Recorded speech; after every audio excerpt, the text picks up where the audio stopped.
So yun naman sa akin guys, yung sa pag nagbarko naman kayo. If literal na gusto niyong nag-enjoy kayo about traveling, about adventure, ganun. Adventure na din naman yung barko for me. No? Kasi yung barko kasi guys, pwede kayong sa barko, parang same lang din siya sa aeroplano. Pag bumili kayo ng ticket na malayo pa lang yung biyahe mo, no, mas makakatipid ka. At yung barko kasi makagandahan nun, libre na yung pagkain. Libre na. So, may TV din doon. Tapos, pero may na nga lang, wala nga lang internet, yung ganun. So, kumbaga, nag-enjoy naman kayo kasi meron ding bar doon. May bar na pwede kayo magkanta, pwede kayo mag-coffee, ganun. Meron doon. Pwede kayo magpamassage doon. May clinic din silang massage clinic. Pwede kayo mag-pariband. Yung Togo. Kompleto na yan eh. Pwede na i-search sa online. Kasi guys, sa barko kasi, kompleto na para lang kayong nasa sa isang city, ganun. Andun na yung pwede kayo magpariband, no? Para pagdating nyo dun sa location na papuntahan nyo, nakariband na kayo, ganun. Pwede kayo magpamasahe, no? Pwede rin kayo mamili kasi meron din mga, parang tawag doon, yung parang nagbibenta ng mga damit, yung ganun. Meron din doon. Tapos meron din, libre din yung pagkain. Especially pag nasa business class ka, masasarap yung pagkain, meron pang coffee, ganun, sa breakfast, yung ganun. Dalawa pa yung ulam, yung ganun. Pero pag nasa mga tourist ka, hindi nasa mga mababang lang, parang isa lang yata yung ulam, I guess. And then, kasi hindi na ako nag-tourist matagal na yun isang beses na nga ako nag-tourist. Kasi gusto ko sa business class, guys. Pero hindi naman ganun siya kamahal kasi maaga pa ako nagbubook nun eh. Kaya mas nakakatipid ako. Doon kasi guys, sa pag-business class kasi, may mga kasi sa isang room, ikaw lang mag-isa, yung ganun. Gusto kong ganun. Hindi ako nakatulog ng maayos pag marami. Kasi, baka wala na yung cellphone ko kasi iba-iba na yung mga nakasalimuhan mong tao, katabi mong tao. Kaya ayun. Kaya kung sa inyo, advice ko lang kung gusto niyo talaga bumiyahe ng kaysa papiliin kayo ng bus ba or van ba or magbarko or plano. Ako kasi guys, kung bakit hindi ko prefer na mag-eroplano. Nag-aeroplano ako pag mabilisan. Like, wala talaga akong time na kailangan makakarating ako agad, mga ganun. Alam mo yung wala ka ng na time. Parang, yun, maganda yun kasi wala pang isang oras, nandun ka na sa location. Nasa Manila ka ngayon, maya, nandun ka na sa Mindanao. Yung ganun. Pero ako kasi parang ako nun eh, parang, alam mo yung parang nanghihina ako. Parang kanina, nandun pa ako sa Manila. Parang ngayon, parang ganun, parang namimiss mo, parang, aywan, anong tawag doon? Pero kumbaga, alam mo, kasama mo pa yung family mo ngayon, mamaya-maya, andun ka na sa Manila, wala, alam mo yun, pero pag land travel, parang it takes time pa kasi, ilang araw pa, parang mapaprocess mo sa utak mo na, wala na, palis ka na doon, parang ganun, yun na nafe-feel ko always, yung ganun.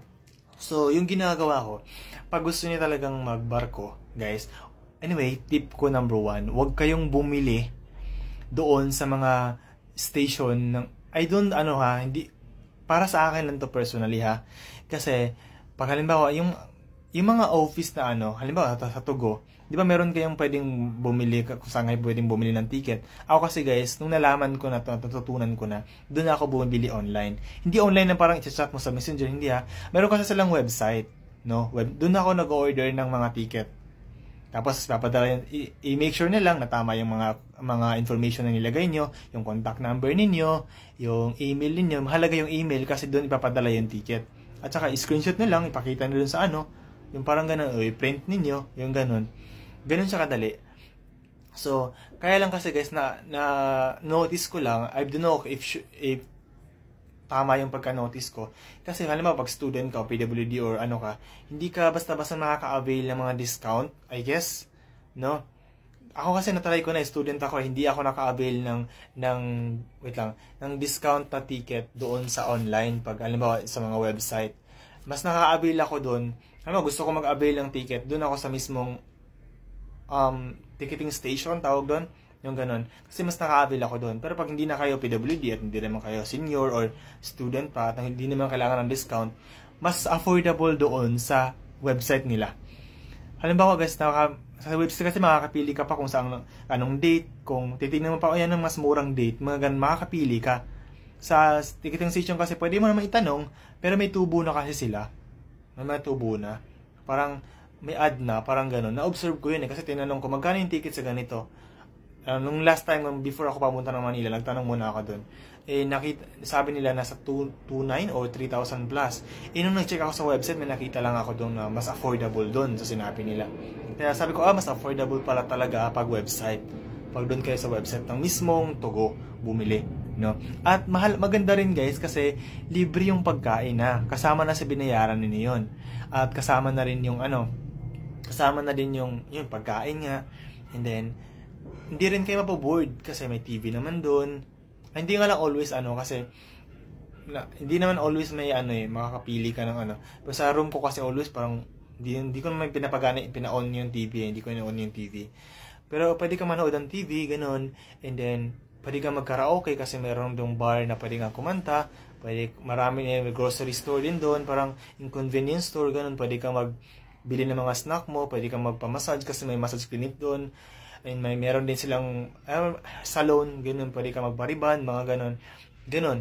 So, parang lang nasa ka lang, parang nasa hotel ka lang or something like, nasa city ka lang kasi paglabas mo ng room mo, andun na. Pwede kang pamassage, pwede kang magtambay doon, may mga upuan doon na pwede kang, alam mo yung parang park, ganun. Maganda, okay naman yung pagbarko. Kaya sabi ko, pag andito kasi ako ngayon sa Manila, loobin, pag uwi ko ng Mindanao ulit, uwi ako, which is next week, I guess, or next week, uwi ako loobin. Gusto ko magbarko na ako. Gusto kong i-try na din kasi babalik na ako ng Mindanao for good na. Doon ko na itutuloy yung pag-aaral ko kasi.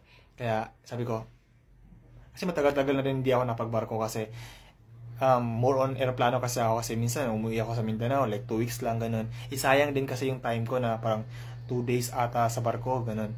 So, mas gusto ko na ngayon gusto ko i-try yung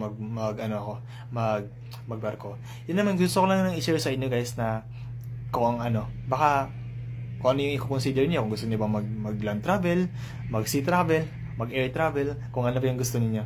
Pero pag mabilisan at gusto niyo wala na kayong enough time at kailangan makauwi na kayo agad, air travel is advisable for you.